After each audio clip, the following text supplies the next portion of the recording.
Le dogmatisme d'une majorité du Parlement européen a porté ses fruits, le budget européen et le plan de relance sont bloqués. Vous avez voulu conditionner au respect du prétendu état de droit, eh bien vous avez le résultat. Trop heureuse d'avoir là une opportunité d'étendre ses prérogatives, la Commission s'est faite le relais de cette idée afin de pouvoir punir les nations récalcitrantes. Décidément, c'est devenu une véritable obsession. Bruxelles porte l'entière responsabilité de cette crise politique, mais voudrait évidemment rejeter la faute sur Varsovie et sur Budapest.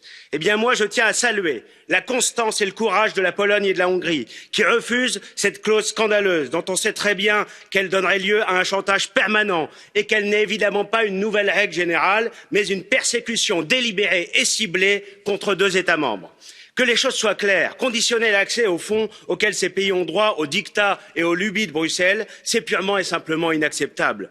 Oui, les peuples européens ont le droit de refuser la submersion migratoire, qui vise, je cite, à remplacer les populations vieillissantes, comme l'a encore souhaité la semaine dernière la commissaire Johansson. Oui, les peuples d'Europe ont le droit de refuser les exigences communautaristes et le progressisme qui déconstruit tout, ou encore l'influence délétère des libéraux mondialistes qui voient uniquement les intérêts financiers contre l'économie réelle.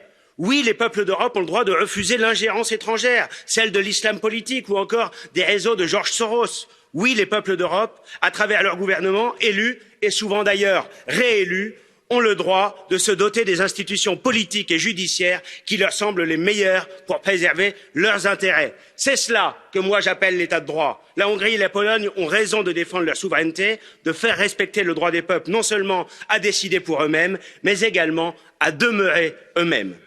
Au lieu d'être la simple hiérarchie des normes juridiques, l'état de droit est dans votre bouche un concept de plus en plus vaste et vague, s'étendant à des domaines où les États sont pourtant souverains, comme la justice, la santé, l'éducation ou la famille. Cet état de droit, c'est vous qui le bafouez.